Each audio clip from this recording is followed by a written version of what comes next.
안녕하십니까. 빅히스토리 5번째 수업입니다. 이번 시간에는 지난 시간에 다뤘던 이 지구의 역사와 맞물려서 돌아가는 이 생명의 역사를 다뤄보도록 하겠습니다. 생명의 역사는 지구의 역사가 45억 년이라고 했죠. 그 중에서 앞에 5억 년, 지구가 너무 뜨거워서 생명이 이제 있을 수 없었던 그 시기를 제외하고, 그러니까 나머지 거의 한 40억 년의 역사를 가지고 있습니다. 그래서 이 내용이 워낙 방대하다 보니까 이게 모든 것을 자세히 다 다루기는 굉장히 이제 어려울 것 같습니다. 그래서 이 좀 빅히스토리 관점에서 뭔가 핵심적인 내용을 위주로 다루려고 하는데, 그러니까 그럼에도 불구하고 다뤄야 될 내용이 많아서 이 시간이 좀 걸릴지도 모르겠습니다. 어쨌든 이 그림을 하나 그래서 먼저 보여주려고 합니다. 그래서 이 그림이 이제 핵심적인 내용을 어떻게 보면 이 요약해서 담고 있는 이제 아주 잘 만들어 놓은 그림이라고 볼 수 있는데, 여기 보면 이 이제 태양의 출발, 탄생에서 지구 탄생, 그다음에 뭐 달 탄생을 지나서 이 처음으로 이제 생명이 나타나는 시기, 그러니까 이렇게 약 한 40억 년 전이라는 얘기죠. 그러니까 그때부터 해가지고 이 중요한 사건들을 이렇게 그림으로 표시를 해 놓았습니다.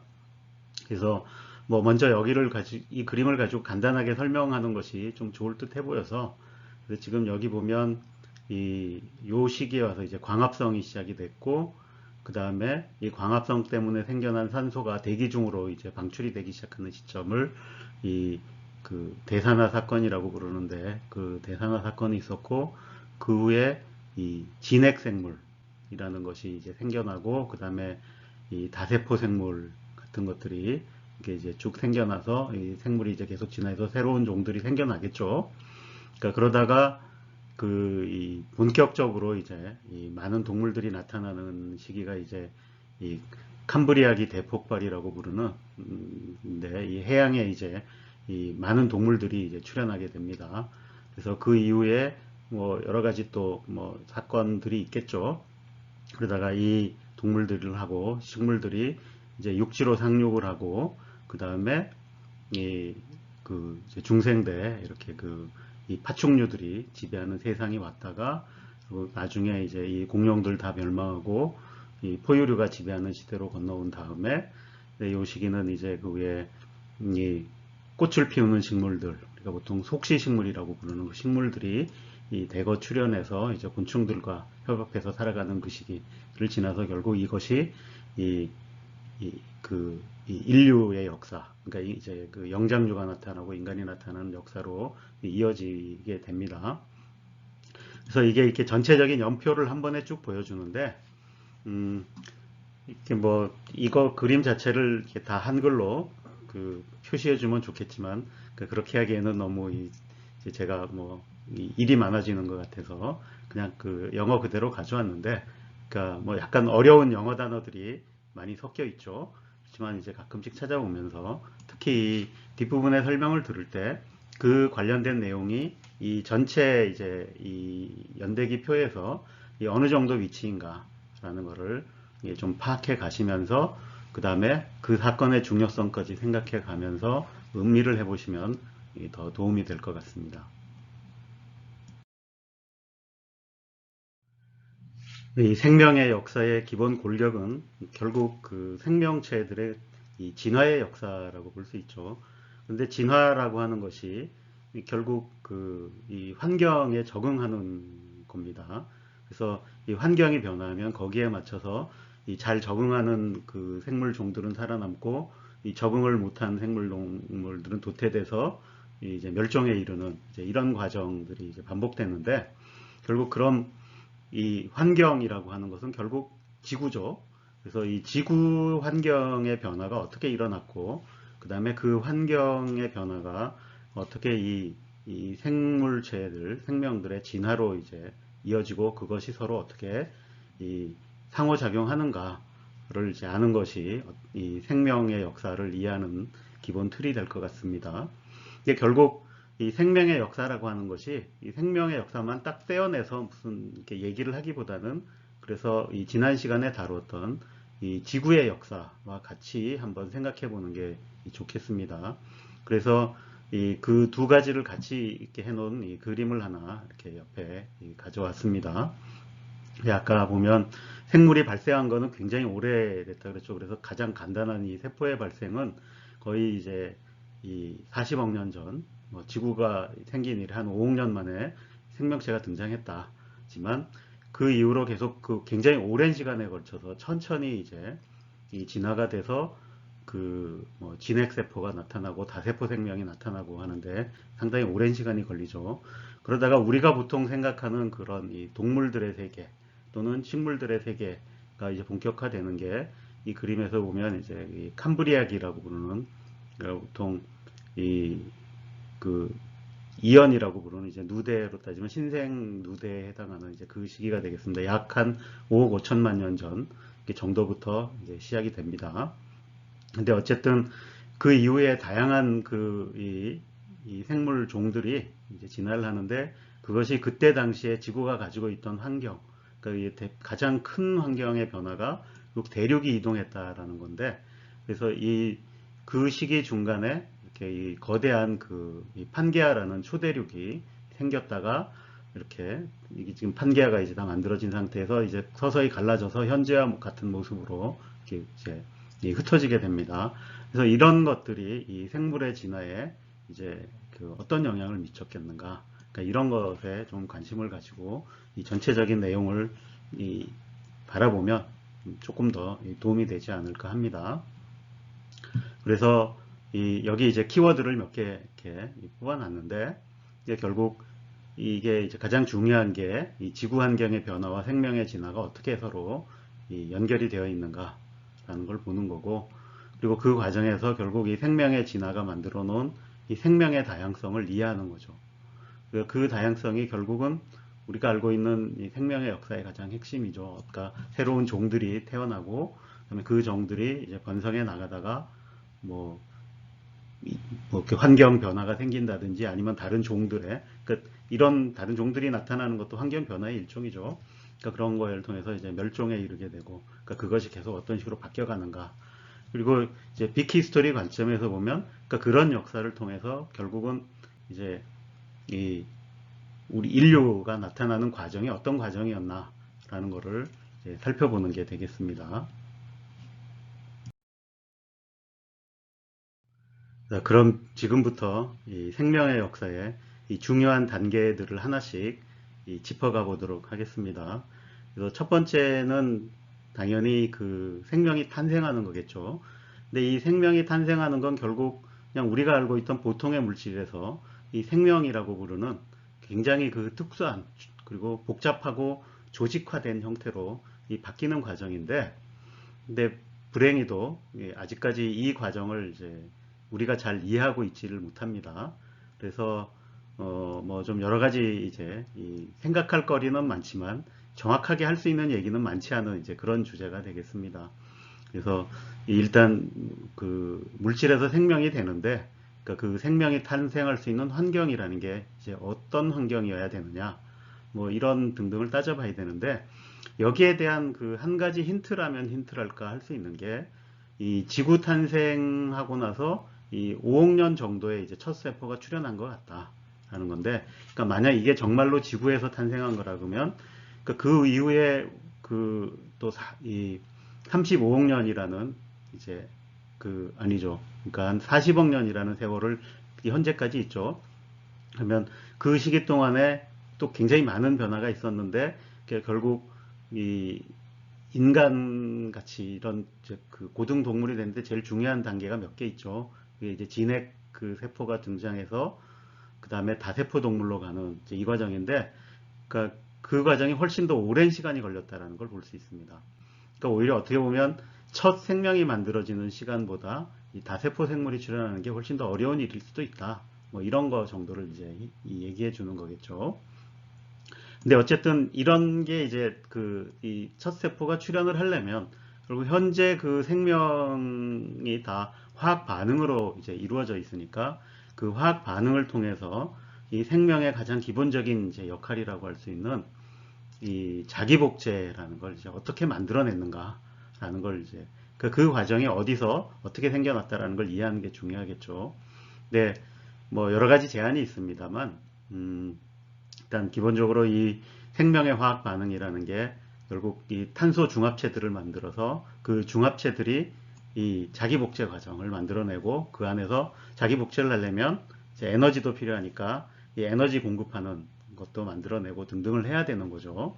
근데 그런 게 결국 그 이 뭐 무기물에서 출발해서 거기 있는 에너지, 근데 기본적으로 그때의 에너지 쓸 수 있었던 건 아마 이제 지열일 거라고 생각이 되는데, 그럼 그 지열들이 만들어낸 무기물을 이제 에너지원으로 활용해서 여기 나온 이런 탄소 중합체 반응들 그렇게 만들다가 결국 이 RNA를 만들고, 그다음에 이제 그걸 바탕으로 DNA나 단백질, 그리고 이것들이 이제 전체가 합쳐져서 이 자기 복제를 반복하고 그다음에 진화도 할 수 있는, 그러니까 이런 뭐 체계를 이제 만들어낸 그 전 과정이 이제 우리가 그냥 줄여서 화학적 진화라고 부를 수 있겠죠.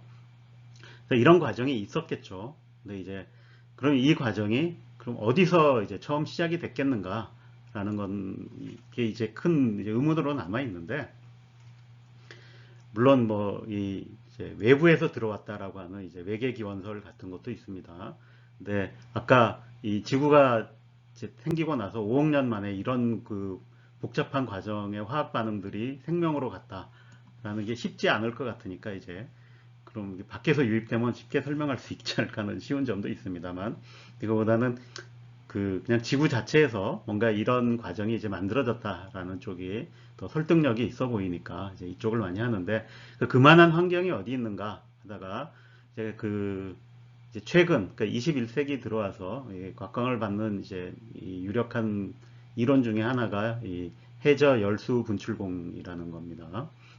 그러니까 이거는 이 해저의 그 중앙 해령 근처에 이제 화산 활동이 굉장히 많이 일어나는데, 그 화산 활동에서 이제 마그마가 올라오면서 이 에너지도 올라오고 그다음에 많은 무기물들이 올라오는데, 그런 것들이 이렇게 그 조성한 환경 중에 이제 열수가 분출되는 이런 이 굴뚝 같은 구조들이 만들어지는데, 여기 보면 그런 구조들이 보이죠.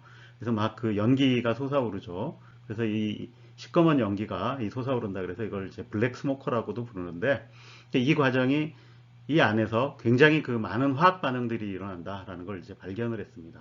그래서 그 주변에 살아가는 생물들도 많이 있고, 근데 사실 여기가 굉장히 그 고온의 지역인데도 불구하고, 그러니까 뭐 수백도 되는 그런 지역인데도 거기서 뭐 살아가는 생명체도 있고 온갖 다양한 화학 반응이 있어서 거기서 결국 아까 설명했던 이런 화학적 진화 과정이 이제 일어날 수 있지 않겠느냐, 뭐 이런 가능성을 이제 생각해 보고 있는 겁니다.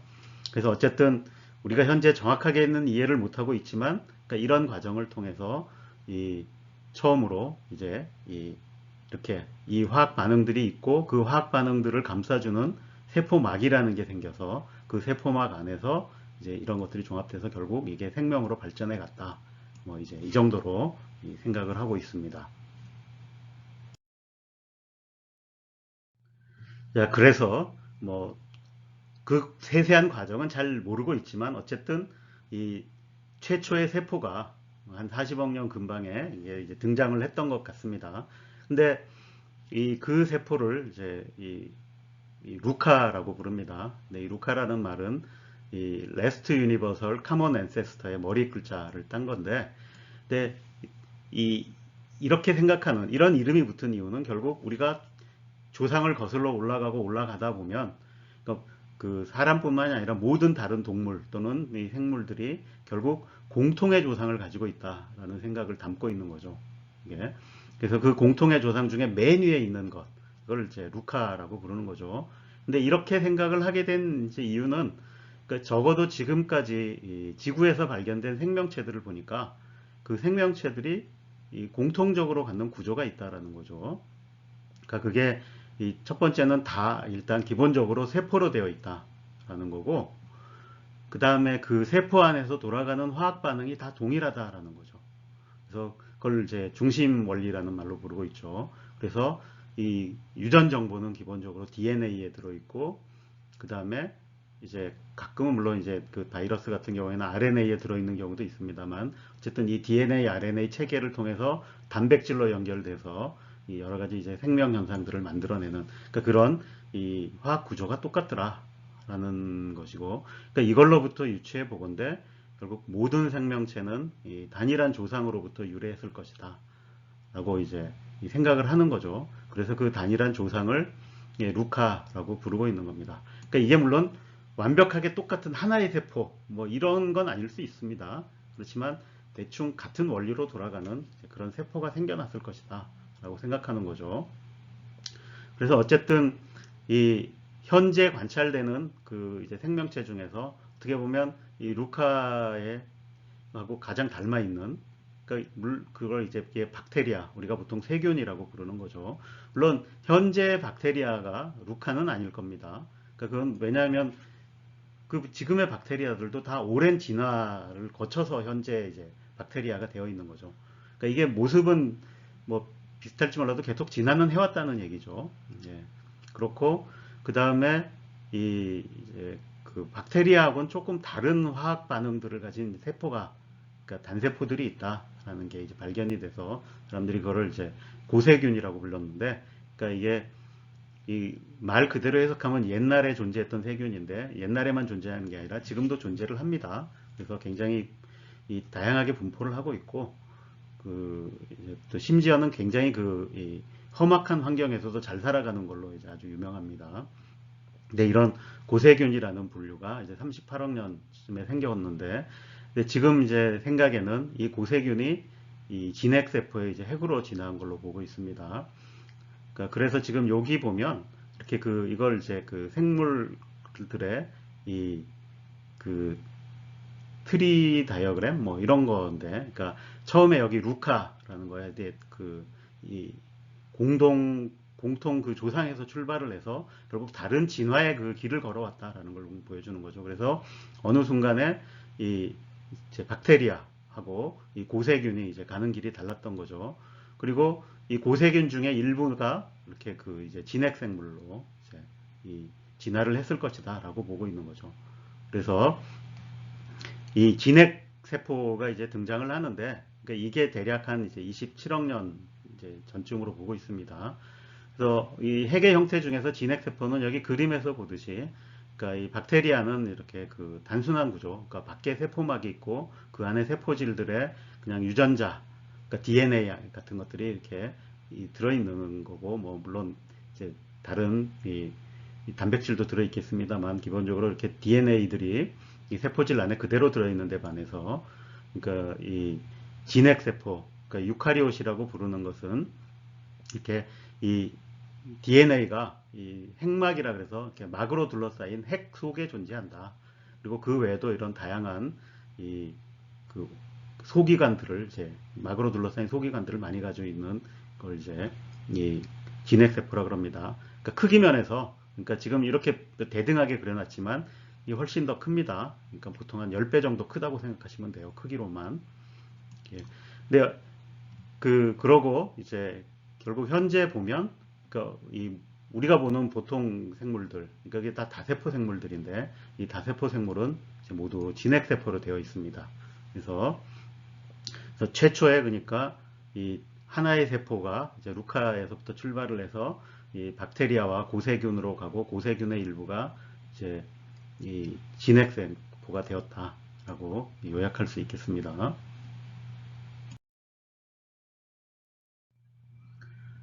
이렇게 그 하나의 세포에서 시작을 해서 그러니까 이 꾸준한 진화 과정을 거쳐서 이 굉장한 지금 우리가 보는 이 다양한 이 생명체들을 이제 만들어내는데 이게 결국 그 진화의 힘이죠. 그래서 제가 여기 보여주는 이 그림은 사실 굉장히 좋아하는 그림인데, 그러니까 여기 루카에서 시작을 해서 계속 이 진화를 거쳐서 처음에 이제 박테리아, 그 다음에 고세균, 그 다음에 이제 진핵세포 생물들로 쭉 가는데 그 진핵생물에서 계속 이제 가지를 쳐서 결국 이 다세포 생물들로 이제 가는 거죠. 그래서 식물들을 만들어내고 그 다음에 뭐 여기 보면 이렇게 이제 쭉 이게 이제 시간순으로 이렇게 표시를 해놨습니다. 그래서 여기 밑에 보면 이 시간 표시가 돼 있죠. 그래서 현재를 기준으로 여기가 이제 6,500만 년, 뭐 이제 2억 년 뭐 이런 식으로 표시가 돼 있죠. 여기 표시된 데는 여기가 다 보면 여기 이쪽에 보시면 알 수 있듯이, 그러니까 이 대멸종이 있던 시기를 이렇게 표시를 해 놓은 겁니다. 요때 그 수많은 생물종들이 이제 사라지는 이제 무슨 사태가 있었던 거죠. 그래서 이렇게 5차례 이제 대멸종이 있었고, 그 다음에 아까 잠깐 얘기했던 그 이제 많은 이 해상 동물들이 나타나서 현재 그 동물 그 문의 대부분을 형성한 이 캄브리아기 폭발이 이제 요때 있는 거죠. 여기 잘 보시면 알겠지만 여기 있는 연표를 읽을 때 이게 이 일정한 비율로 돼 있지 않죠. 그래서 여기 보면 그러니까 대략 한 이 10억 년 전까지는 뭐 비슷비슷하게 오다가 갑자기 10억 년에서 20억 년, 30억 년은 순식간에 흐르죠. 그래서 요걸 잘 보고 이렇게 이 비례해서 흐르는 표시가 안 돼 있다라는 걸 잘 살펴가면서, 그러니까 굉장히 오랜 시간 동안 이 준비 과정이 길었던 거죠. 그러다 갑자기 이제 서서히 이 캄브리아기 대폭발을 그 기점으로 해서 종이 확 확장되는 게 보이죠. 그래서 쭉 이어져서 대멸종과 번성을 반복하면서 이렇게 이 위에 보는 현재 관찰되는 많은 종들을 이제 볼 수 있는 거죠. 그래서 여기 보면 이제 식물도 보이고, 이렇게 펑가이, 이제 그 균류라고 보면 버섯 종류 같은 거죠. 그래서 쭉 해서 이제 물고기 등장하죠. 그 다음에 양서류, 뭐 파충류, 조류, 포유류 이런 식으로 이제 현재까지 다 이렇게 이 진화라는 게 정말 그 놀라운 이제 생명의 다양성을 만들어냈다라는 걸 잘 보여주는 그림이 되겠습니다.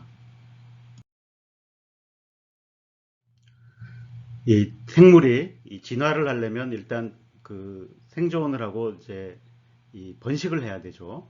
근데 결국 그 과정에서 가장 중요한 게 에너지를 어디서 구해올 것이냐입니다. 그래서 에너지 없이는 이 생존 자체가 안 되는 거죠. 그래서 이 에너지 문제는 굉장히 중요한데, 이런 정도로 이렇게 그 다양한 생물체들이 그 지구에 번성할 수 있었던 거는 결국 그 단계 진화의 단계에서 이런 핵심적인 문제들을 해결하거나 아니면 또는 이 새로운 것들을 이제 발명해내는 그런 과정이 있어서 가능했겠죠. 그래서 그 중에서도 어떻게 보면 굉장히 그래서 중요한, 그러니까 이 생명의 에너지 혁명이라고까지 부를 수 있는 게 바로 이 광합성이라는 것을 이제 발명해낸 겁니다. 맨 처음에 이제 생명이 시작할 때 사실 그때 이용했던 에너지는 이 지열이 만든 이제 무기물 같은데 저장된 에너지였을 거라고 보고 있습니다. 근데 이런 그 생물체들이 다양해지다 보면 그러니까 에너지를 얻는 다른 방법들이 개발이 되겠죠. 물론 이게 다 이제 진화의 과정을 통해서 이제 만들어지는 거겠죠. 찾아내는 거죠. 그 진화의 과정이. 근데 이제 그 다른 방법들이 이제 기생 같은 게 있고, 그러니까 다른 생물에 얹혀 사는 거죠. 그 생물들이 만든 에너지를 이용하는 거고, 이 재활용은 그러니까 그렇게 만들어 놓은 이제 그 생물들이 영원히 살질 못하고 죽거나 뭐 이렇게 생기면 분해가 되겠죠. 그럼 그 분해될 때 나오는 것들을 다시 이용하는 거, 이런 것도 있고, 그 다음에 아예 그 다른 이제 세포들을 잡아먹을 수도 있죠. 그럼 그 안에 있던 거를 내가 취할 수도 있으니까. 그러니까 이런 이제 방법들이 개발이 됐을 겁니다.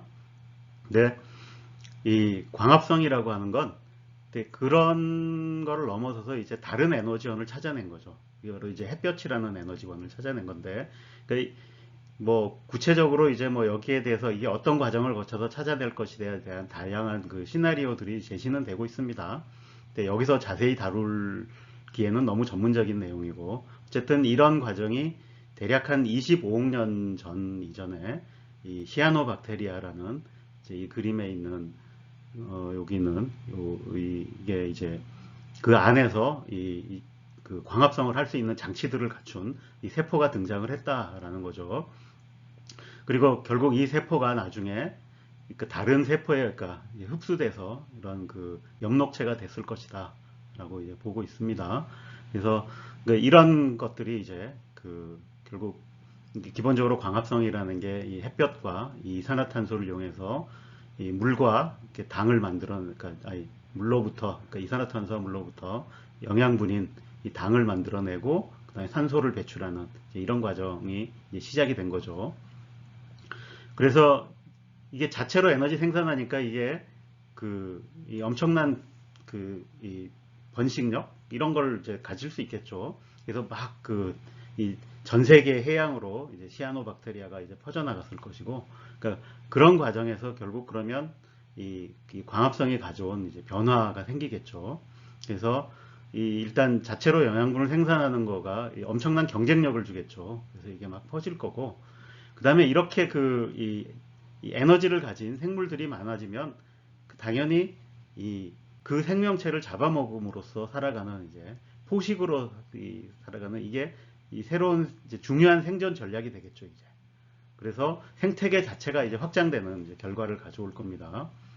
그래서 그 결과 결국 그 광합성을 하는 조류에서부터 시작해서 그다음에 그게 이제 고등생물로 가서 뭐 식물, 나중에 그 식물을 잡아먹는 동물, 이런 단계로 이어지는 이 거대한 이제 먹이 구물이 형성되는 이 시작 단계가 되는 거죠.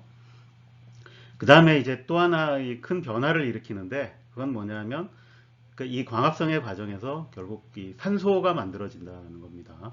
근데 원래 그 대기에는 산소가 없었는데, 물론 지구에는 산소가 굉장히 많습니다. 근데 그 산소는 다 어디가 있냐면 암석에 가 있죠. 그렇죠?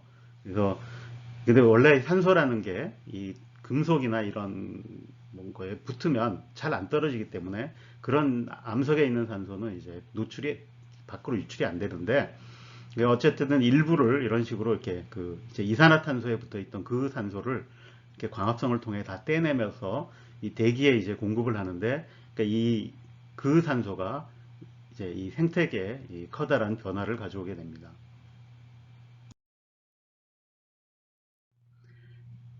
그래서 이 산소가 가져온 이 커다란 변화, 이게 워낙 큰 사건이어서 이제 이 대산화 사건이라고 부릅니다.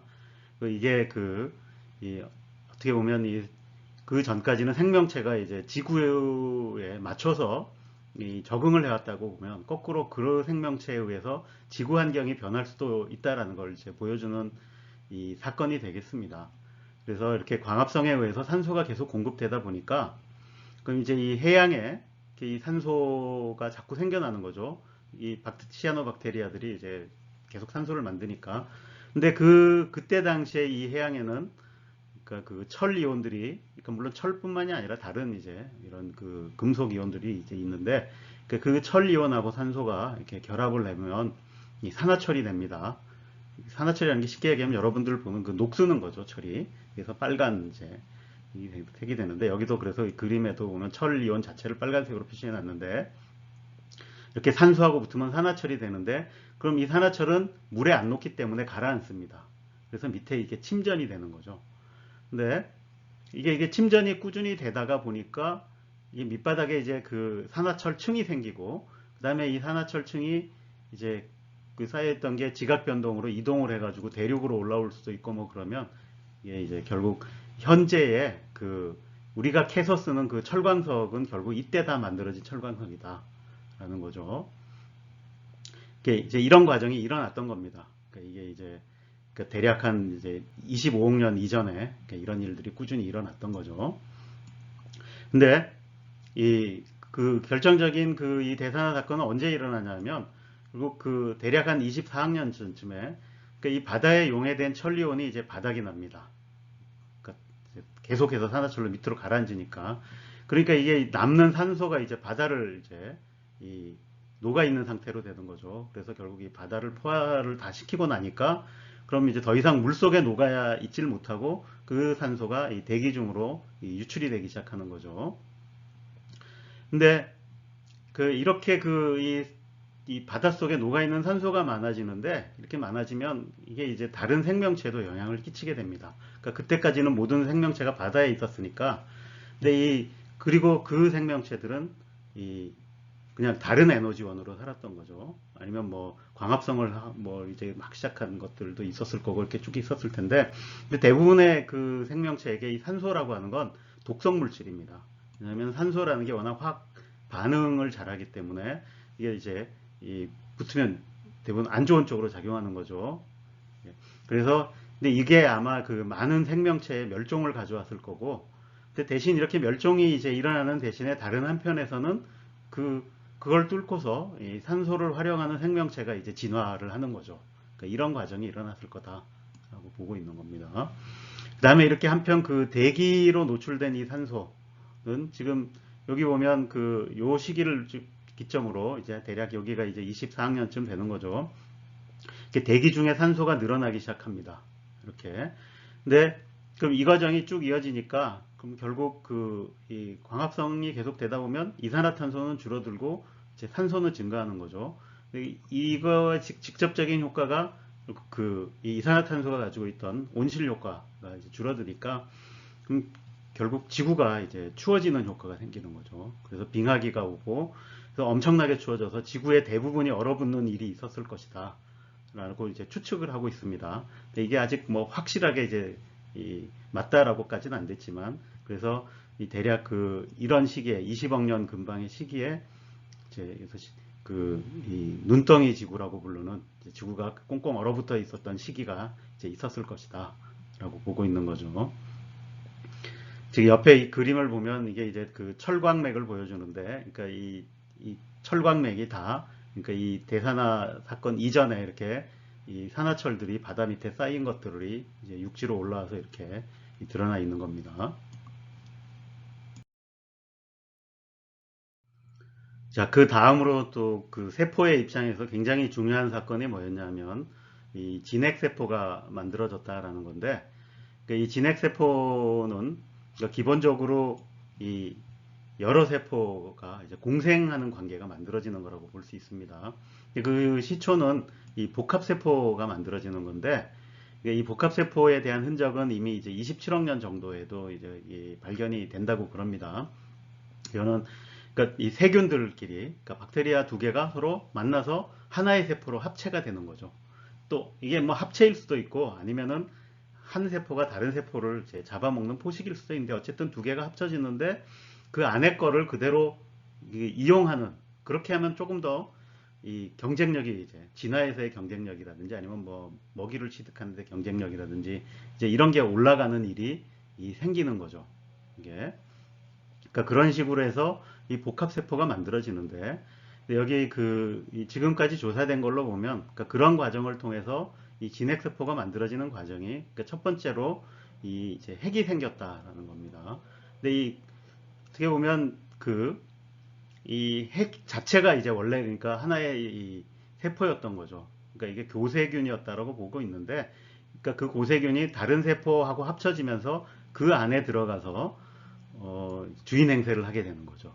이게 그러면 자기의 유전 정보를 가지고 이 세포 전체를 이제 지배하게 되는 그러니까 그런 이제 구조가 만들어진 게 아닌가 뭐 이렇게 보고 있는 거죠. 근데 뭐 이렇게 하면 무슨 장점이 있느냐? 근데 사실 이렇게 세포 두 개가 합친다 그래서 반드시 좋은 일만 생기라는 법은 없죠. 그래서 더 안 좋아질 수도 있고 좋아질 수도 있는데, 그러니까 어떤 특별하게 합쳐진 형태는 그러니까 이 다른 세포들보다 그러니까 이 번식하고 이게 이제 생존하는데 훨씬 유리했을 그런 조건이 맞아 떨어진 거겠죠. 자, 그 다음에 그러니까 이렇게 점점 이 복합세포들이 복잡해지면 그러니까 기능이 늘어나죠. 이렇게 더 다양한 기능을 잘 유지하려면 결국 그 유전 정보라는 것이 잘 보관이 돼야 됩니다. 근데 이 박테리아 같은 경우에는 DNA들이 그냥 세포질 안에 노출이 돼 있죠. 그러다 보면 결국 DNA도 이게 결국 분자고 다른 분자하고 부딪히거나 하면은 손상이 가죠. 그래서 손상이 돼서 이렇게 변이가 생기거나 할 수 있는데 사실은 그런 변이가 진화의 원동력이 되기도 하지만 대부분의 경우에는 안 좋은 쪽으로 돼서 이 세포가 이제 죽거나 뭐 이게 후손을 못 낳거나 하는 경우가 생기는 거죠. 근데 이렇게 기능이 많아질수록 그런 일이 일어나면 살아남기가 힘들어지는 거죠. 그래서 이 유전 정보를 그러니까 그런 외부의 이 충격이나 손실로부터 이렇게 잘 보호시키는 게 아마 중요해지지 않았을까라고 보는 거죠. 그래서 이런 핵을 통해서 이 복잡한 기능을 수행하는 이제 유전 정보의 안정화를 가져온 게 아닐까 이렇게 보는 겁니다. 다음에 이 또 중요한 다음 단계가 이제 이 세포가 이제 미토콘드리아를 받아들인 건데, 그러니까 이 미토콘드리아도 원형은 그러니까 이제 박테리아 같은 세포였을 걸로 보고 있습니다. 근데 이 세포는 어떤 이제 특화된 이 기능을 갖고 있었냐면 산소를 가지고 이 호흡을 해서 이 에너지원을 이제 그러니까 규격화된 에너지원을 만들어내는 능력이 있었던 거죠.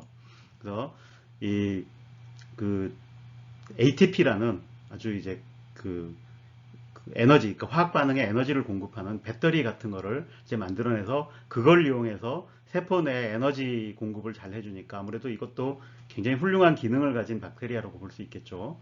근데 이 박테리아가 결국 이런 이 핵을 가진 이제 복합세포에 이렇게 포획이 된 거죠. 근데 포획이 됐는데 뭐 워낙 이게 그 기능이 훌륭하니까 이걸 그 안에 두고 이제 계속 활용하게 된 거겠죠. 그러니까 이런 식으로 이제 공생관계가 이제 성립하는 겁니다. 그러니까 이러면서 현재의 그 이제 세포들, 특히 이제 진핵세포가 가지고 있는 모든 이 에너지 대사 방식을 이제 다 통일하게 된 거죠. 그래서 지금은 다 이 미토콘드리아에서 만드는 ATP를 이용해 가지고 이 세포 내 대사를 다 이제 하고 있는 겁니다. 그다음에 그 다음에 이제 이런 세포 중에 일부는 이 엽록체라고, 그러니까 이 엽록체라고 하는 것도 그러니까 독립적인 하나의 이 박테리아 같은 세포였겠죠. 그러니까 그런 걸 받아들여서, 근데 이 세포는 그 광합성을 할 수 있는 능력이 있는 거죠. 그러니까 뭐 쉽게 설명하면 시아노박테리아 같은 걸 하나 받아들여서 이 자기의 구성원으로 만든 거죠, 이제. 그래서 이 사람들이 이제 예를 들어서 미토콘드리아나 이렇게 엽록체 같은 게 이런 식으로 받아들여진 걸 거다라고 믿는 그 큰 이유 중에 하나는 이런 것들은 자기 자신의 DNA를 또 따로 가지고 있습니다. 물론 많이 없어지긴 했지만, 근데 그 자기 자신을 만들어낼 수 있는 고유의 DNA를 또 가지고 현재까지도 가지고 있어서 이제 이런 식의 과정을 거쳐서 이 진핵세포가 만들어졌을 거고, 그래서 그 엽록체를 받아들인 이 진핵 세포는 이제 식물 쪽으로 갔을 거고, 그냥 그 엽록체를 안 받아들인 거는 이제 동물 쪽으로 이제 갔을 거라고 보고 있는 거죠.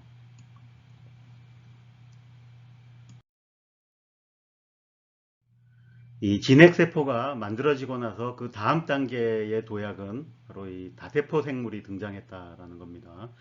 사실 이 단세포 생물이라고 하는 건 한계가 뚜렷하죠. 일단 이 성장의 한계가 있습니다. 그러니까 이건 그 세포막이 무한정 커질 수 없다라는 거죠.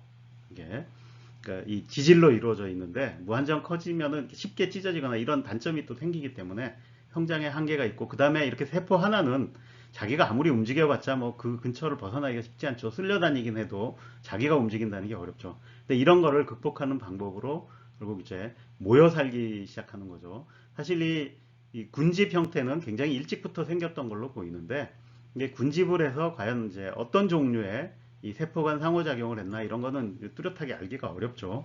근데 지금도 보면 이게 굉장히 단순한 아메바 같은, 그러니까 이런 그 진핵세포들이 이 뭉쳐서 군집을 이루기도 합니다. 특히 이제 이런 것들의 특징은 이 먹고 살기 좋을 때, 그러니까 주변에 영양분이 많을 때는 각자 살다가 상태가 좀 어려워지면 모여서, 그러니까 같이 이제 극복하고 뭐 이런 것도 관찰이 된다 그럽니다. 그러니까 뭔가 이렇게 이 모여 살면 도움이 되는 면이 있었겠죠. 그러니까 이제 이런 일이 나는데, 이런 군집이 생겼다가 결국 이 다세포 생물이 되는데 제일 중요한 거는 이 세포 기능에 이제 분화가 일어나는 거죠. 그래서 이 군집에, 그러니까 어느 부분은 어떤 기능을 수행하고 이런 것들이 갈라지는 겁니다. 그러니까 그래서 이런 다세포 생물이 등장한 거는 이제 이 식물 다세포 생물들은 대략 한 이제 9억 년 근처에, 그 다음에 동물로서는 해면 동물이 이제 최초 정도로 보고 있는데, 이게 한 7.5억 년 정도 전에 이제 시작이 됐다 그럽니다. 여기 그래서 이제 해면 동물 굉장히 단순한 구조를 가지고 있습니다. 그러니까 기능이 많지 않은 거죠. 그래서 대신에 그렇지만 여기에도 기능이 분화되어 있는 거죠. 이제 이 표피가 있고, 그 다음에 이렇게 입같이 이렇게 빨아들이는 것들이 있고, 뭐 이런 감각기관이 있고, 그러니까 이런 걸 협조를 해서 이렇게 조직화해서 움직이면 훨씬 더 생존에 유리한 것을 만들어내는 거죠.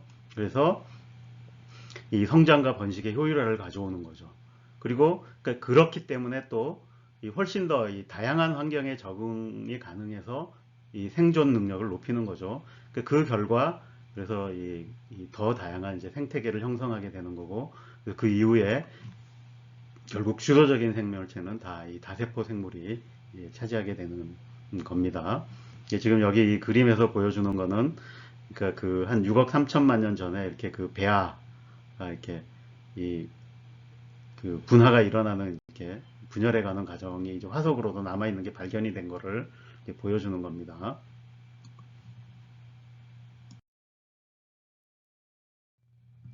지금 또 그 우리가 보고 있는 이 생물의 다양성을 설명하는데 또 굉장히 중요한 요소 중에 하나가 바로 이 성의 발명입니다.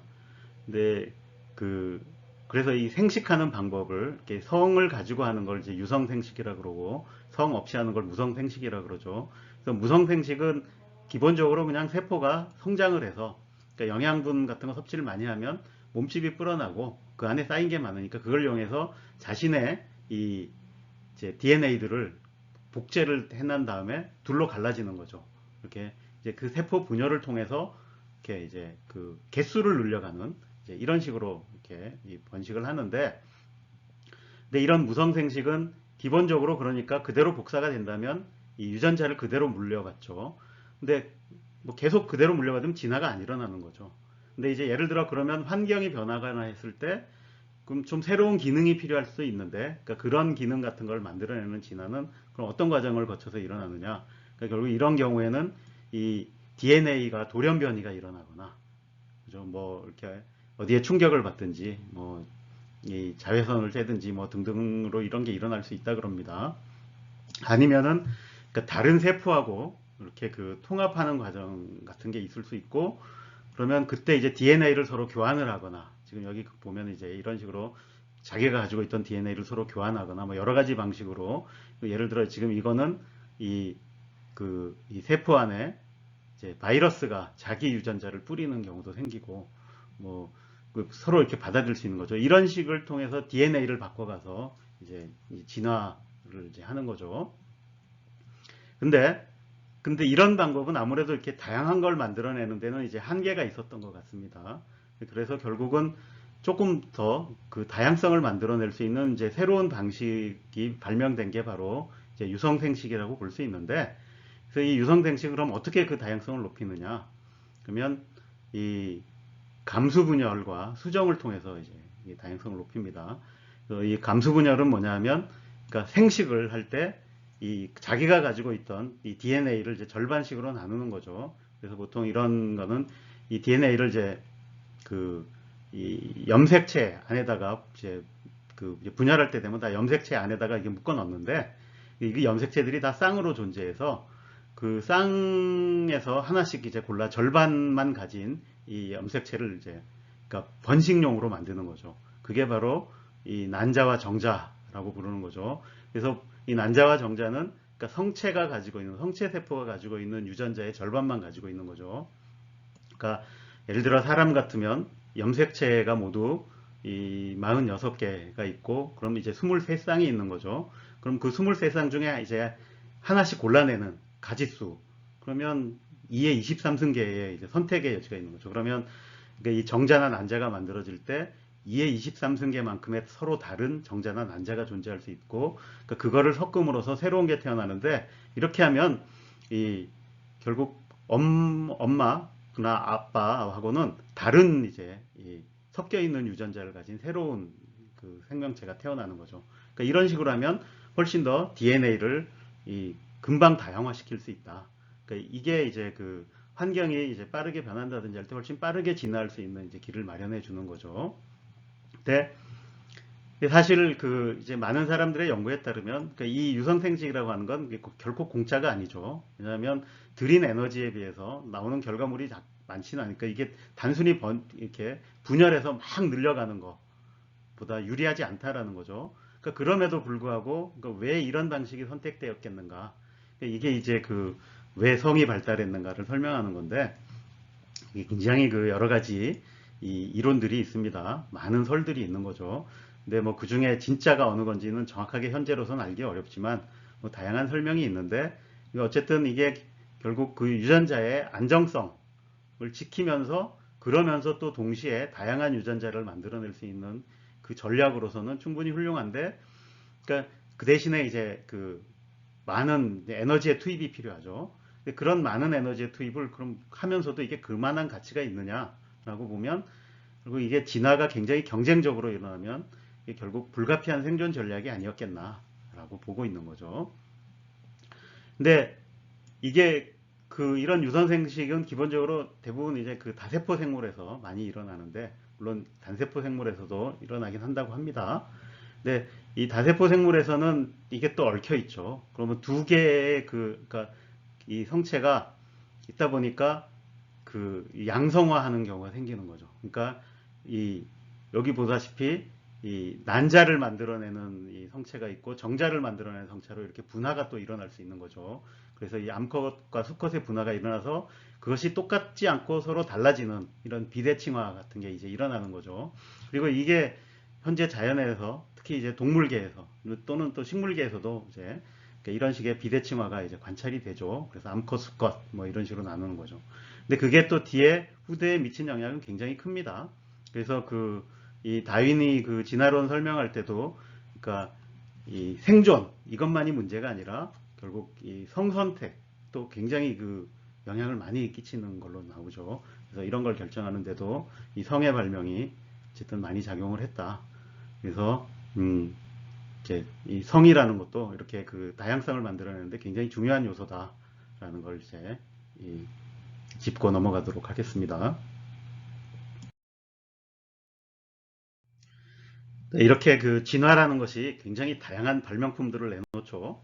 근데 그 발명품 중에서도 또 우리 인간에게 굉장히 중요한 게 생각되는 단계가 이 이제 뇌의 발명이라고 볼 수 있죠. 그러니까 이 뇌는 기본적으로 이제 이 동물에게서 생겨난 겁니다. 물론 뭐 몇몇 사람들은 이제 식물도 뇌가 있다 뭐 이런 주장을 하지만 기본적으로 이 뇌는 동물의 것이다라고 이제 보고 있고 이게 그 동물이 뇌를 필요로 하는 이유는 이 이제 감각을 하고 그 감각에 반응을 하는데 이거는 물론 식물도 하지만 근데 이거의 그 반응의 일종으로 동물은 움직이는 거죠.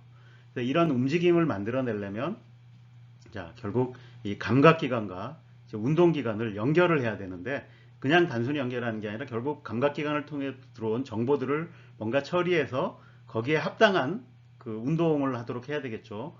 그러니까 결국 정보 처리 장치가 필요하다라는 거죠. 그래서 그러니까 이런 정보 처리 장치 중에 이제 그 다양한 형태가 실제로 존재를 합니다. 지금도 그 이제 어떻게 보면 이 진화 과정을 보여주는 거라고도 볼 수 있는데 가장 간단한 형태가 이제 말미잘에서 보이는 건데 이 말미잘은 뭐 두뇌라고 할 게 없이 그냥 신경망 정도가 있는 겁니다. 그래서 자극이 들어오면 그 안에 근처에 있는 세포들을 이제 움직여서 뭔가 반응을 하는 거죠. 먹이를 먹는다든지 뭐 이런 걸 이제 그 근육을 움직여서 하는 거죠. 근데 그거보다 약간 더 이제 발달한 형태는 이제 편형 동물에 보이는 건데 여기 보면 이렇게 이 신경들이 조금 더 조직화되어 있고 이렇게 신경절이라는 것도 생기고 서로 이렇게 연결이 늘어나죠. 그 다음에 두뇌라는 것도 생겨 있다는 걸 볼 수 있습니다.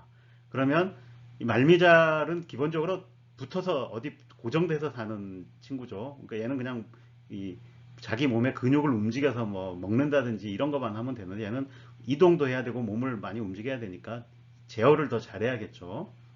그래서 좀 더 발달한 뇌가 있었을 거고, 그 다음에 여기 보여주는 거는 이제 그 화석에서 발견된 건데 그 5.2억 년 전의 절지동물인데 이게 이제 이 뇌가 상당히 발달하고 있음을 이제 볼 수 있는 거죠.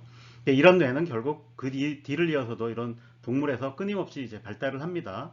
근데 이 뇌의 진화를 이제 촉진했던 거는 아무래도 이 피식자와 포식자들이 서로 이런 경쟁 관계가 많이 생기니까 그러면 이제 서로 새로운 전략들을 개발해내는 장치들이 필요하겠죠. 그래서 그런 거에 일종으로 이런 두뇌가 계속 이제 발전을 했을 것이다라고 보고 있습니다. 자, 지금까지 진화가 만들어낸 아주 훌륭한 발명품들을 많이 봤죠. 그런데 그 진화 과정이라는 게 과연 어떻게 이런 놀라운 발명들을 해낼 수 있었을까? 뭐 이런 거가 궁금하죠. 근데 이 어떻게 하는지를 어떻게 보면 조금 약간 다른 면에서 보여준 이제 사건이 바로 이 캄브리아기 대폭발이라고 할 수 있습니다. 그래서 이 약한 이제 5.4억 년 전, 그러니까 이게 결국 캄브리아기의 시작쯤 되겠는데, 그러니까 이때 이 해양 동물의 종이 이제 폭발적으로 늘어납니다. 그래서 이게 현재 화석 기록에 그대로 드러나서 그래서 화석 기록에 이제 많은 동물들이 나타나기 시작하는 게 이제 바로 이 캄브리아기의 시작인 거죠.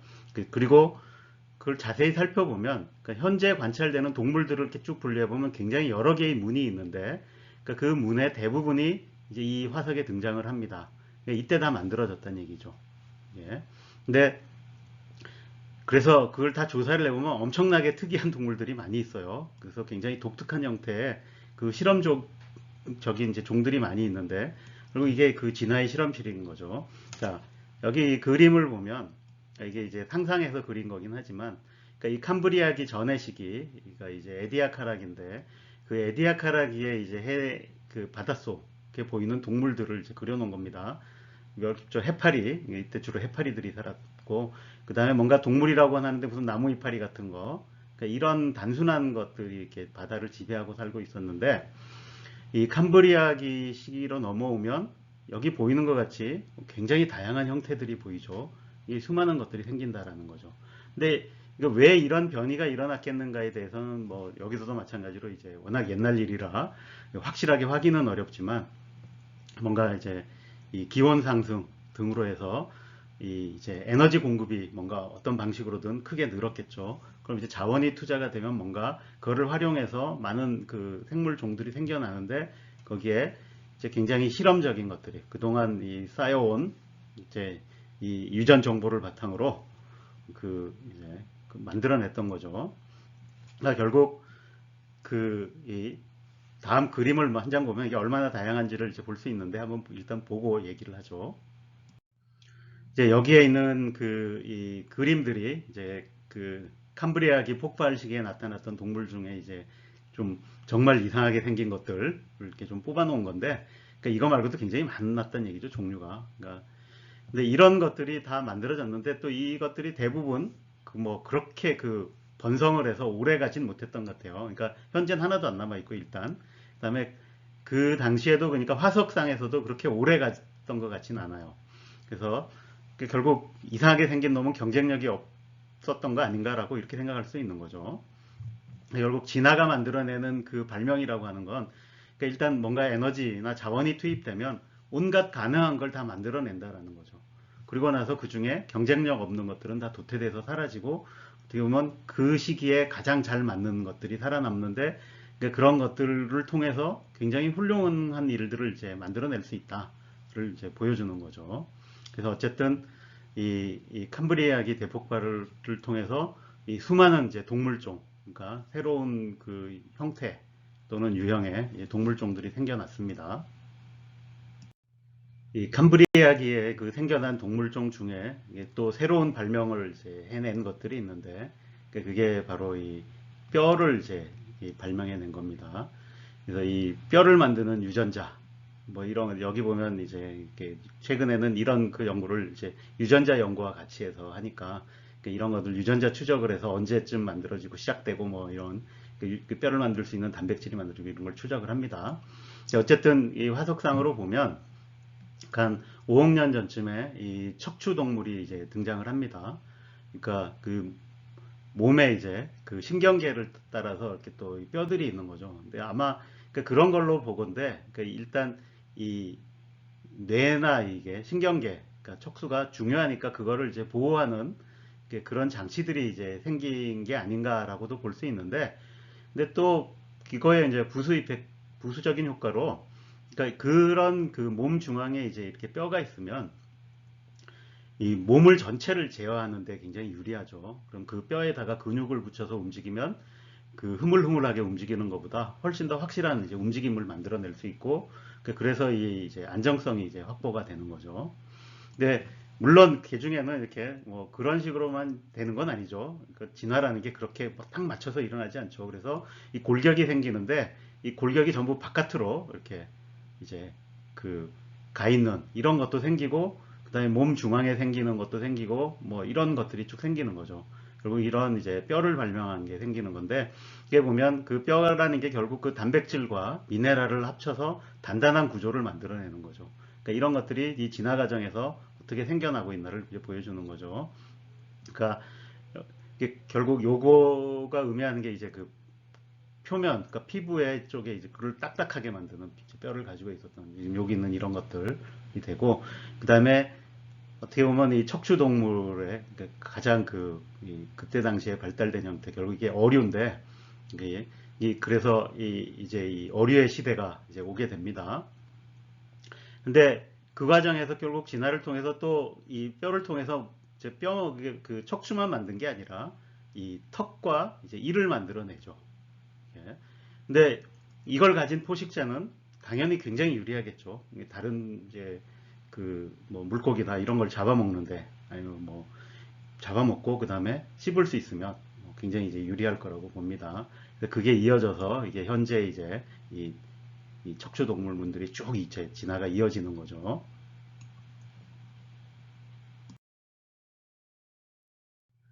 자, 바다에 이렇게 그 온갖 종류의 동물들이 넘쳐나다 보니까 또 어떤 일이 생기냐면 이제 그 이 육지로 올라오려고 하는 이제 이 동물들이 생깁니다. 근데 이 그냥은 올라올 수가 없죠. 왜냐하면 육지에 올라와도 뭐 먹을 게 있어야죠. 그죠? 그러니까 먼저 그 전에 이제 이 식물의 상륙이 선행이 돼야 됩니다. 그래서 사실 이 초창기의 모든 그 생물들은 해양에서 생겼고 해양에서 굉장히 오래 머물렀죠. 시기적으로 보면 그 바다에서 보내는 시기가 뭐 30억 년 이상인 거잖아요, 지금.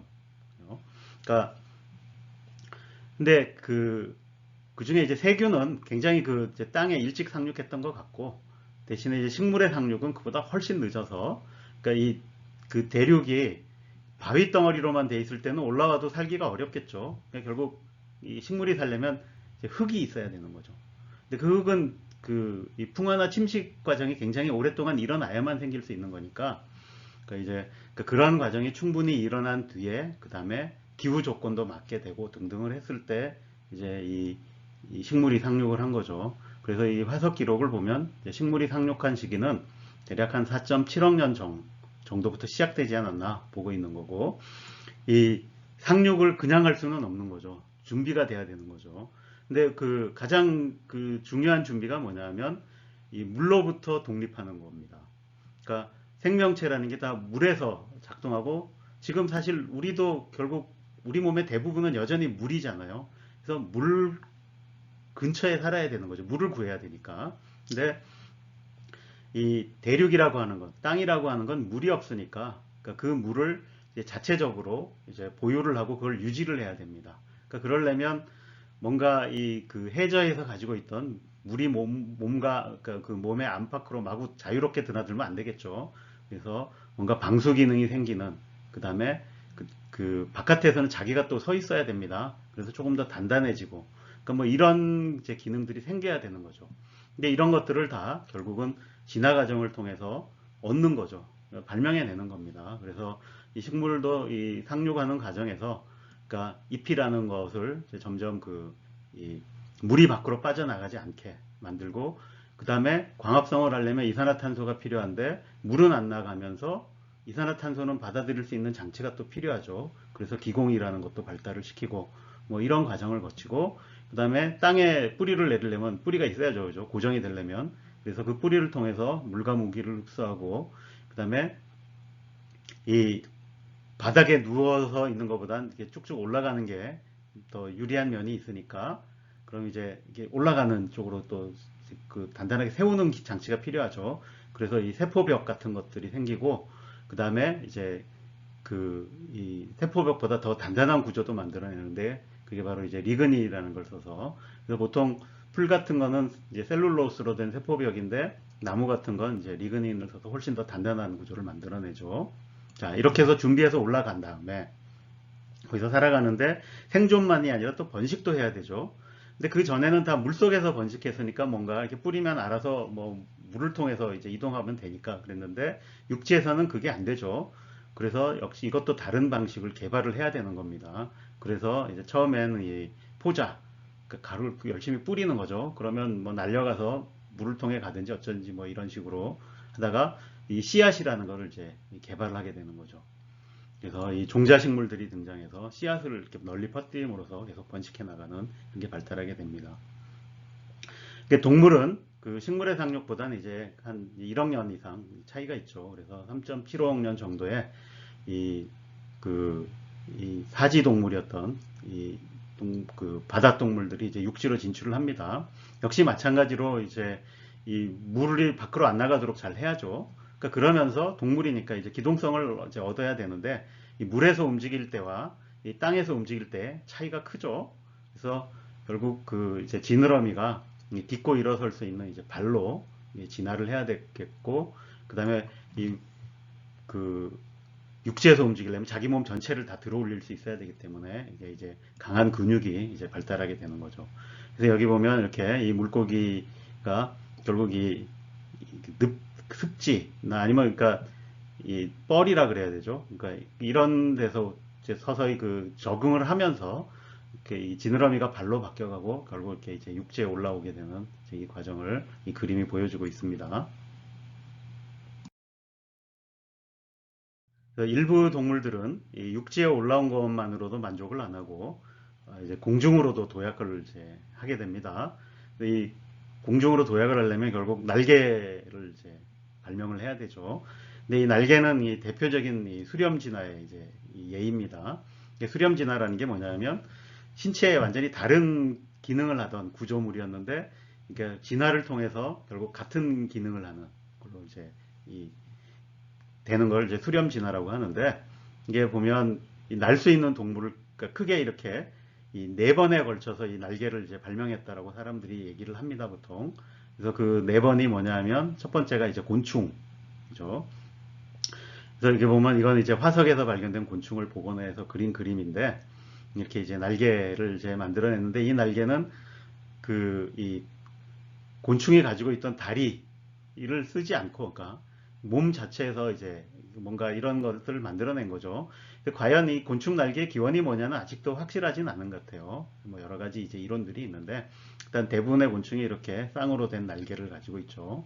그래서 이게 뭐 몸 어디의 일부냐, 어디서가 진화해서 이렇게 된 거냐를 가지고 이제 얘기를 하고 있는 거죠. 근데 어쨌든 이걸 만들어내서 이렇게 날아다녔다라는 거죠. 특히 이 곤충의 번성기가 있습니다. 그게 이제 석탄기라고 부르는. 그러니까 그때는 이 엄청나게 큰 곤충들이 이 지구상을 막 날아다녔다 그래요. 지금 잠자리보다 뭐 10배 이상 큰 이런 잠자리들이 날아다니고 했다고 하니까 뭐 재밌었겠죠. 근데 이런 절지동물 말고 이 척지동물들도 날개를 이제 개발을 했는데, 그게 이제 익룡, 새, 박쥐가 약간 다른 방식으로 다 날개를 이렇게 이제 만들어냈다고 합니다. 그래서 보면 뭐 기본적으로 이 앞발이 이 변형이 돼서 날개가 됐는데, 이게 자세히 들여다보면 약간의 방식이 다르다라는 걸 볼 수 있습니다. 그래서 이 엄지, 그러니까 손가락이라고 해야겠죠. 이 손가락이 어떤 식으로 이제 돼서 날개가 되는가, 이런 게 이제 있다는 걸 이렇게 그림이 보여주고 있습니다. 관심 있으면 자세히 살펴보시기 바랍니다.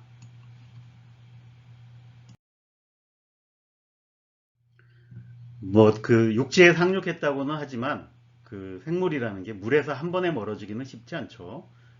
그래서 이렇게 이 땅의 안쪽까지 가는 데는 뭔가 이 새로운 전략이 이제 필요했던 겁니다. 그래서 그 새로운 전략으로 이제 개발했던 게 식물의 경우에는 바로 이게 이제 종자, 그러니까 씨앗이라는 것을 만들어냈다라는 거죠. 그래서 이 씨앗은 이 건조한 내륙에서도 어쨌든 번식을 할 수 있다는 거니까, 그다음에 이렇게 퍼져 나갈 수 있는데, 특히 이 씨앗은 이게 자체로 이제 영양분을 그 안에 이제 담고 해가지고 이 동물들의 이 협조를 얻어서 또 이제 안쪽 깊숙이까지 이제 널리 퍼져나가는 이런, 그러니까 물론 바람에 날려가는 것도 있지만 이제 이런 식으로 해서 계속 이제 확장해 갈 수 있었던 거죠. 특히 종자식물의 경우에는 이게 이제 이 성공한 덕을 인간도 굉장히 보고 있죠. 그래서 이 인류가 속한 이 먹이사슬의 이 기반이 바로 이게 종자식물들이죠. 지금도 우리가 종자식물에 의존해서 식량을 이제 하고 있는 거죠. 근데 한편 이제 동물은 동물도 이런 건조한 내륙에서 이렇게 번식을 하려면, 그러니까 이 알 같은 것도, 그러니까 뭐 물고기 알 이런 형태, 개구리 알 이런 형태로는 안 되는 거죠. 그래서 이제 껍데기가 있는 알을 만들어내게 됩니다. 이제 이거에 이제 시작이 양막류라는 건데, 그러니까 보호막이 있고 그 밖에 껍데기가 있고 이제 이런 식으로 이제 알이 만들어내는 거죠. 그래서 여기 그림에서 보면, 그러니까 이렇게 이제 태어난 알 자체가 어느 정도 이제 생존력을 갖도록, 그러니까 충분히 이 생존력을 가질 정도로 커서 나올 수 있는 구조가 필요한 거죠. 그래서 이 안에 이제 영양분을 공급하는 난황도 존재하고 노폐물 같은 거 보관하는 이제 요막도 있고 뭐 이런 겁니다. 그래서 이런 이 배아나, 그러니까 아니 씨앗이나 이런 이제 이 껍데기가 있는 알을 통해서 차츰차츰 이제 내륙을 가서 그 넓혀갔던 거죠. 이제 서식지를. 결국 그 결과 이 생물 진화의 중심지가 이제 이 바닷속에서 한정되지 않고 이제 육지 쪽으로 옮겨가는 이제 그런 일이 일어나게 됩니다. 자, 이렇게 그 내륙을 정복하는데 가장 성공적이었던 종이 나무입니다. 그래서 이 나무들이 굉장히 퍼져나가서, 그래서 이 이제 석탄기 때 오면 그러니까 이제 거대한 숲들이 형성이 이제 되는 거죠. 그리고 이 숲들이 다 광합성을 해대겠죠. 그래서 그 결과로 이제 몇 가지 이제 일들이 일어나게 되는데, 일단 이 그러니까 광합성을 하는 이제 그 식물들의 번성으로 이 대기 중에 이제 산소의 양이 굉장히 올라가게 됩니다. 그러니까 이 산소 공급이 많아지니까 그럼 산소호흡을 통해서 또 살아가는 이 동물들도 그 혜택을 보는 거죠. 그러니까 그 결과로 나타난 게 이 시기에 보면 그 엄청나게 큰 곤충들이 이제 돌아다니게 됩니다. 그러니까 자기 몸을 그러니까 유지할 만큼 충분히 이제 에너지를 이렇게 낼 수 있었다는 얘기죠. 그래서 거대 잠자리, 거대 나비 이런 것들까지 다 막 그 숲을 돌아다니는 이제 이런 시기가 왔던 거죠. 근데 한편 이제 숲이 형성이 되니까, 근데 그 나무들이 굉장히 많아졌는데, 문제는 이 나무들이 이제 죽어서 그럼 계속 쌓이게 된다는 게 문제였어요. 그때 당시에는 이 리그닌을 분해할 수 있는 미생물들이 존재를 하질 않았어요. 예. 그러니까 그럼 나무가 죽어도 이게 이제 부패가 안 되는 거죠. 그럼 그래서 그냥 그 나무 자체가 그냥 가지고 있던 이 탄소가 나무에 그대로 남아 있는 채로 자꾸 계속 매장이 되는 겁니다. 근데 보통 부패가 일어나면 그게 결국 이산화탄소가 돼서 공기 중으로 이제 배출이 되는데, 그런 일 없이 이제 매장이 되는 거고, 그러니까 그러다 보니까 이 습지에 매장된 나무가 계속 쌓이니까 이제 압축이 돼서 이제 그 이탄이라고 부르는 탄이 되고, 여기서 또 계속 눌리면 결국 이제 석탄이 되는 거죠. 그래서 여기 보면 이제 석탄이 형성되는 그 과정을 이렇게 대충 그림으로 이런 식으로 이제 설명이 된다. 그러니까 설명한다라는 걸 보여주는 거고. 근데 결국 이 석탄이 오랜 세월을 묻혀 있다가 결국 이렇게 지각 변동 같은 것 때문에 이제 또 땅으로 올라오죠. 위로 올라오죠. 아니 뭐 지금도 뭐 묻혀 있는 데도 있습니다만 어쨌든. 근데 결국 이게 그 아주 오랜 세월이 흐른 끝에 이제 인간이 활용하는데 이제 쓰이게 됐던 거죠. 과연 그래서 그냥 재미삼아 이게 인류를 위한 선물인가라고 이렇게 이제 제목을 붙여놓은 겁니다. 근데 이 석탄, 이때 만들어진 석탄이 그 문명에 도약하는데 굉장히 큰 기여를 했지만, 또 지금 이제 그때 안 나왔던 이산화탄소가 지금 다 나오고 있어서 이걸 태우니까, 그래서 이게 또 이제 온난화를 가져와서 이제 문제다라고 하고 있는 거죠. 어쨌든 그 캄브리아기 폭발 이후에 그 지구의 생태계를 이제 이해하는데 또 그 중요한 것 중에 하나가 그 시기 전체에 걸쳐서 그 중간중간에 이 대륙의 이동이 있었다라는 거죠. 그래서 이 3.35억 년쯤에 그러니까 이 판게아 초대륙이라는 게 생깁니다. 여기 그 그림에 보면 이게 이제 판게아 초대륙이라는 건데, 이 남반구에서 북반구 전체를 아우르는 거대한 하나의 대륙이 생긴 거죠. 근데 이게 이 남쪽에 있던 거는 이제 곤드와나 대륙이라는 거고, 이 북쪽에 있던 게 로라시아 대륙이라고 불렀던 건데, 두 개가 만나서 합체를 한 거죠. 이렇게 거대한 이제 대륙이 생기니까 이거에 의한 이제 영향이 이렇게 이제 나타나기 시작합니다. 그래서 이렇게 이 초대륙이 형성이 되니까 그럼 기본적으로 경계선, 그러니까 이제 해안이 줄어들죠. 그럼 이제 해안 서식지가 줄어드니까 의외로 이게 해안 서식지라는 게 많은 동물들이 살아가기 좋은 환경이죠. 그래서 그 좋은 환경이 많이 줄어들게 된 거죠. 그래서 이 사라진 해안 때문에 이렇게 많은 종이 이제 멸종하는 이제 그런 사태가 생기고, 그 다음에 이렇게 그 거대한 대륙이 생기니까 그 거대한 대륙 안에서는 이제 대부분의 지역이 이제 건조한 기후로 이제 바뀌게 됩니다. 그럼 결국 이 건조한 기후에서는 살아남을 수 있는 종, 그러니까 다른 종들은 도태되고 결국 이 종자식물과 이 양막류가 이제 번성하게 되는 그런 이제 결과를 가져오게 되는 거죠. 그래서 이 페름기에 이제 그 대멸종이 한번 있습니다.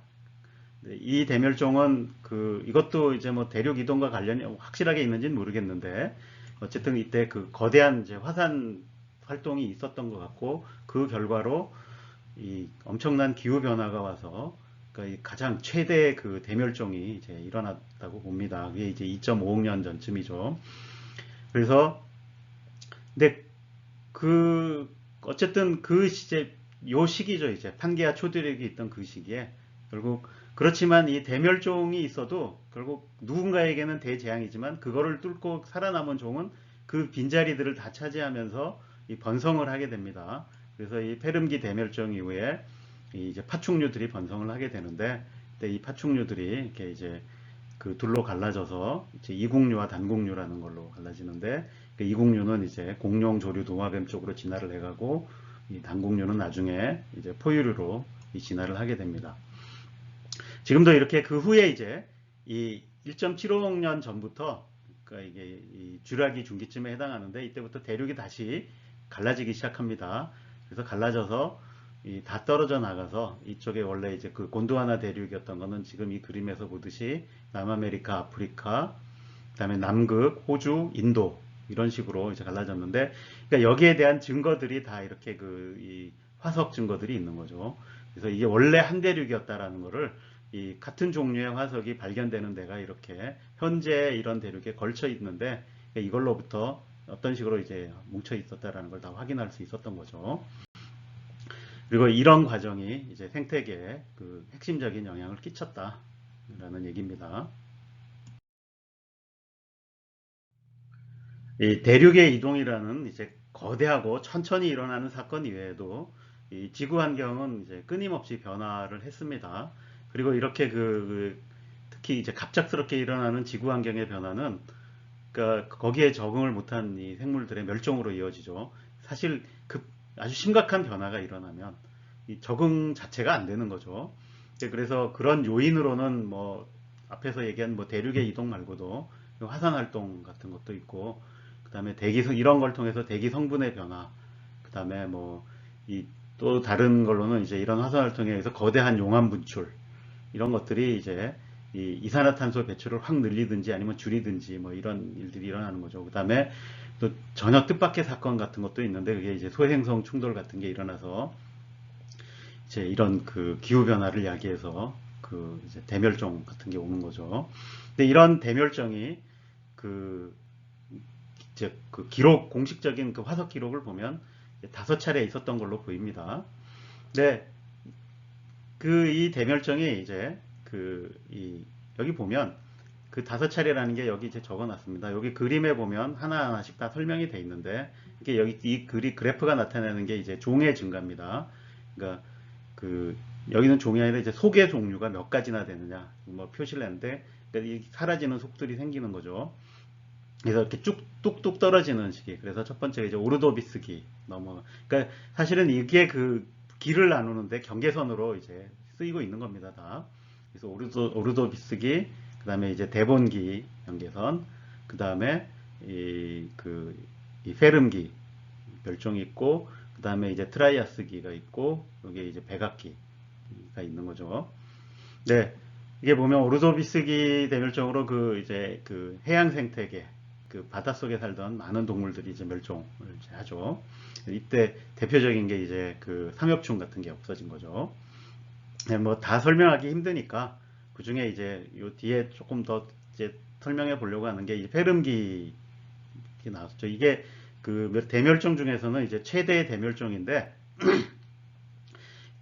이때 그 앞에 있었던 많은 이 파충류와 포유류들이 멸종을 합니다. 그렇지만 거기서 살아남은 파충류들이 이제 대번성을 하게 되는 거죠. 이렇게 그 다음에 이제 이 백악기에 와서는 이때가 이제 그 소행성 충돌로 이 대멸종이 일어난 걸로 보고 있는데 그거로 인해서 이 번성했던 파충류, 특히 이제 공룡들이 대거 멸종하고 그걸 어떻게 잘 견디고 살아남은 이 포유류가 그때부터 이제 이 번성을 하는 이제 그런 계기가 되죠. 그래서 이 여러 종을 이렇게 멸종에 이르게 하는 이런 거대한 변화가 그러니까 또 어떤 종에게는 이 새로운 기회도 될 수 있다라는 것을 이 과정들이 이제 보여주고 있습니다. 이런 그 변화의 과정에서 어떻게 보면 이제 지구를 지배했다고 할 수 있는 정도까지 올라왔던 그러니까 그런 이제 대번성을 이제 몇 가지 다뤄보려고 합니다. 그래서 첫 번째가 이 속시식물의 이제 번성인데 이 속시식물이라는 게 다른 말로는 현화식물, 그러니까 꽃을 피우는 이제 식물이라는 얘기죠. 그래서 이 처음 등장한 거는 이제 1억 2천만 년 전쯤으로 보고 있는데, 근데 이 꽃이라고 하는 것이 그, 꿀, 그죠? 꿀과 과일을 제공한다는 얘기죠. 결국 꽃이 피어서. 근데 그 꽃으로 이제 그 동물들을 유혹을 해서 이 화분을 퍼뜨리고, 그 다음에 이 씨앗을 원하는 곳에 보낼 수 있는 굉장히 그 효율적인 전략을 개발한 거죠. 그래서 그 덕에 이 속시식물이 이제 이 엄청난 성공을 거두는데 그걸 볼 수 있는 게 결국 우리가 보고 있는 이 육지의 대부분에 있는 이 식물들이 이 꽃을 피우는 식물들입니다. 그리고 꽃만 피우는 게 아니라 종자도 내죠. 그래서 그 종자가 이렇게 이 많은 동물들의 이 식량으로서 작용하게 됐던 거죠. 그래서 보면 결국 이 속시식물의 번성이 보여주는 게 이 식물과 동물의 이제 공진화를 잘 보여주는 겁니다. 그래서 식물은 이 자신의 번성, 그러니까 이 자신의 유전자를 널리 확산시키는 전략으로서 이 꽃과 과일을 이제 마련했던 거죠. 그 꽃 속에 꿀이 있는 거고. 그러니까 이제 동물들을 이제 먹이를 이제 제공하는데 그걸 이용한 거죠. 그래서 그 전략이 성공을 이제 해서 근데 결국 이게 그 속시식물의 번성으로 끝나는 게 아니라 이 속시식물과 연결된 이 동물들의 번성도 좌지우지하는 거죠. 그래서 이 동물 생태계에도 이 다양한 이 새로운 종의 이 등장을 이제 가져오게 된 겁니다. 이 동물계 쪽에서 보면 이렇게 주로 번성했던 류뭐개가 몇 번 바뀌었는데 그 중에 아마 우리의 이제 가장 큰 관심이 될 만한 게 첫 번째가 이제 물론 그 전에 이제 해양에서 살았을 때 어류의 번성이 있습니다. 그 어류가 이제 지배하던 시대도 있었고 그걸 넘어서 육지로 올라와서는 이제 이 파충류의 번성 시기가 있었던 거죠. 이 파충류의 시대는 그러니까 이 페름기 대멸종 이후에 이제 일어났는데 이게 그때가 그 앞에서 봤듯이 이 판게아 대륙이 이제 형성이 이제 되던 시기죠. 그리고 나서 이 판게아 대륙이 갈라지고 나서 이 소행성 충돌로 이제 그 파충류의 시대가 막을 내리는 그때까지 거의 한 2억 년을 이제 지속을 합니다. 그래서 이 보면 이렇게 여기 보다시피 그 당시에 이제 이렇게 다양한 그 공룡류들이 이제 살았습니다. 그러니까 이 동물들이 이제 주도적이었던 거죠. 이 얘기가 뭐 그럼 다른 동물들은 없었다는 거냐? 그런 얘기가 아니고 다른 동물들도 다 있었죠. 포유류도 있었고 뭐 다른 종류의 이제 동물들도 있었는데, 그러니까 이제 그 생태계 이 먹이구물의 이제 주류로 자리 잡았다. 뭐 이런 얘기라고 보시면 됩니다. 그래서 옆에 그림은 뭐냐면 그러니까 그 파충류와 그 다음에 포유류의 이제 진화 과정을 보여주는 그림입니다. 그래서 이 양막류에서 출발하는데 여기 보면 좀 어려운 이름들이 있죠. 무국류, 이국류, 단국류인데 이거는 이 이름 자체는 주로 이제 이 두개골 화석이 많이 발견되니까 그 두개골 화석에 옆에 눈 구멍 뒤에 이제 구멍이 몇 개 있느냐, 여기 그림에서 보이죠. 이게 엄수면 무국류인데 이게 이 그 구조 전체 이 동물의 구조 발달과 관계가 있기 때문에 이렇게 구멍이 2개 있느냐 1개 있느냐 이런 걸로 이제 붙인 이름입니다. 이게 양막류에서 출발해서 그 이국류는 이제 이쪽 그죠? 지금의 거북이나 이런 쪽으로 도마뱀 뭐 이런 쪽으로 진화해 간 거고, 그 다음에 그 중에 일부는 이제 또 이런 파충류의 그 뭐 공룡류, 그 다음에 조류까지 이런 식으로 지금의 악어도 다 이쪽에서 갈라져 온 거죠. 그 다음에 단공류가 이렇게 이제 지금의 포유류 쪽으로 이렇게 이제 진화한 계통이 이제 되는 겁니다. 그래서 어쨌든 이 뻗어나간 가지 중에 그러니까 이제 요쪽이 이제 다 멸종한 거죠. 예. 지금 요쪽은 이제 여전히 남아 있는 거죠. 그 다음에 이제 포유류 쪽이 이제 쪽이 남아 있는 거고. 자, 이렇게 해서 어쨌든 이제 이 백악기의 대멸종으로 번성했던 이제 이 파충류가 이제 막을 내리고 이 포유류의 시대가 도달하게 됩니다. 그래서 이 포유류의 기원을 이제 다시 한번 살펴보면 이제 단공류 처음에 양막류에서 이제 그 파충류가 이제 인 단공류가 나오고 거기서 이제 파충류가 갈라진 거죠. 그 단공류로. 이게 이제 대략 한 3.25억 년 전쯤이었다 그러고, 그래서 그 중간에 보면 좀 애매한 것들이 중간에 있습니다. 그러니까 이게 파충류인지 포유류인지 모르는 것들이 생기죠.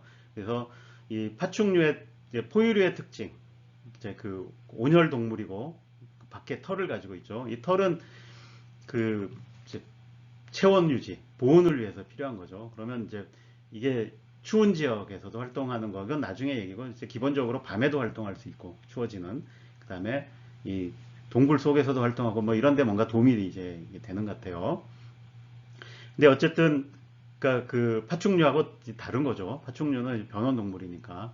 근데 그런 특징도 가지고 있지만 또 알을 낳는 이제 그런 중간 형태의 것들이 있었던 거죠. 이런 식으로 이제 변해 오다가, 그러니까 이 최초의 포유류라고 할 만한 것이 이제 2.25억 년 전쯤에 등장을 합니다. 이게 대충 이제 이렇게 생긴 애들이고, 이거는 이제 키노돈트류에 들어가는 거고, 겉보기에 보아서는 잘 모르겠죠. 어쨌든 이제 털들이 이제 생겨났다라는 거 볼 수 있죠.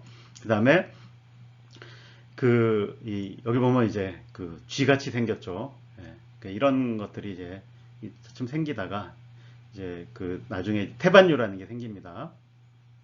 그러니까 이것들도 다 그런 류에 들어가는 거죠. 이제 태반류에. 그래서 이 태반을 통해서 이제 태아의 영양 공급을 이제 하고 결국 이제 새끼를 낳는, 그리고 나중에는 이제 수유도 하는 이제 이런 쪽에 이제 중으로 이제 발달을 해갔던 거죠. 그래서 보면 이 백악기 대멸종으로, 사실 이런 대멸종이 있으면 뭐 그 공룡만 죽겠습니까? 주변에 있던 거 다 죽죠. 포유류도 큰 타격을 받긴 받았는데, 어쨌든 이 주도적인 파충류가 이제 사라지니까 그 이제 생태계에 빈 공간이 생기는 거죠.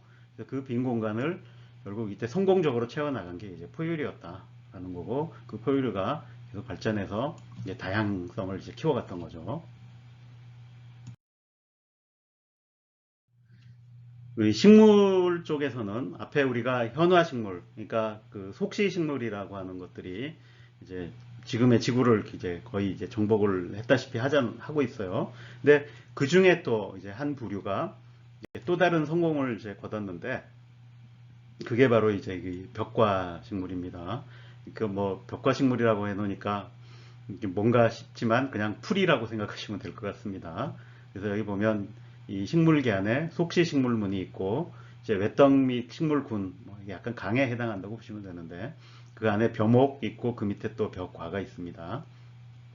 근데 이 대략 이 벽과 자체는 이제 한 5,500만 년 전쯤에 이제 진화를 한 것으로 보이는데, 이것들은 이제 이 속시식물이 가진 기본 전략 외에 새로운 또 생존 전략을 이제 들고 이제 나왔습니다.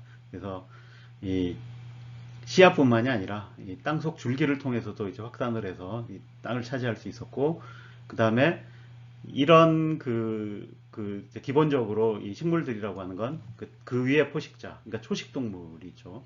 이 초식동물로부터 끊임없이 공격을 당하겠죠. 뜯어먹고 뭐 이러면 이제. 근데 그 전에 이렇게 잎을 제공하는 이런 것들은 뜯어먹으면 거기가 이제 잎이 사라지는 거죠. 그러면 생존력이 뚝 떨어지게 돼 있는데, 그러니까 이런 벽과식물들은 그러니까 이 잎 자체를 그러니까 줄기를 줄여서 그러니까 이 뿌리 근처에서 잎이 나옵니다. 그래서 바로바로 자라니까 이게 신속한 재생이 이제 가능해져서 이런 그 초식 동물하고의 이그 피식자 포식자 경쟁에서 이제 유리한 그 고지를 이제 점령하는 거죠. 그러니까 이런 등등의 생존 전략을 통해서 이제 번성을 하게 된 거죠. 그래서 그 결과로 나타난 게 이 초원이 확장된 겁니다. 그래서 지금 여기 이제 그림에 보면 이게 그 현재 지구의 초원지대, 물론 이거 이제 주요 초원지대죠. 이렇게 큰 지역. 그런데 그러니까 그 전체 지구 초목지대의 5분의 1 정도를 차지하고 있다. 이 정도로 번성을 했다라는 걸 보여주는 거죠. 그래서 이 그래서 초원의 생태계를 이제 또 만들어내게 됩니다. 그래서 이 생태계가 굉장히 많은 이 동물들이 살아가죠. 이 그림에서 보듯이 이런 초식 동물들 대부분이 그러니까 이런 이 초원에서 이제 살아가고 있습니다. 그래서 그러고 나서 이 벽과 식물들이 워낙 그 식량 공급을 잘 해주니까 그래서 이 초식 동물들이 이제 거대해졌죠. 그래서 큰 동물들이 많이 나타나게 됐고, 그다음에 이제 지금으로부터 한 200만 년 전에는 특히 않게 이 인간이 바로 이 초원의 생태계에 합류를 합니다. 물론 이거는 전에 설명을 했던 이제 기후 변화 관련해서 그 살던 지대가 이제 이 우림 지대에서 초원 지대로 바뀌는 일이 일어나니까 어쩔 수 없이 합류를 한 거죠. 그래서 어쨌든 이 인간은 이제 그 초원의 생태계에 들어갔고, 그 다음에 그러면서 여기서 또 굉장히 성공적으로 생존을 했죠. 그래서 그러면서 이 벽과의 곡물들이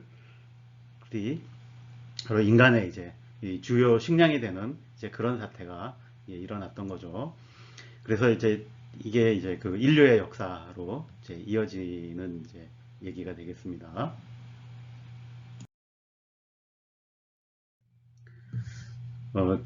지금까지 이 긴 생명의 역사, 특히 이제 지구의 역사와 맞물려 돌아가는 생명의 역사를 쭉 이제 훑어봤습니다.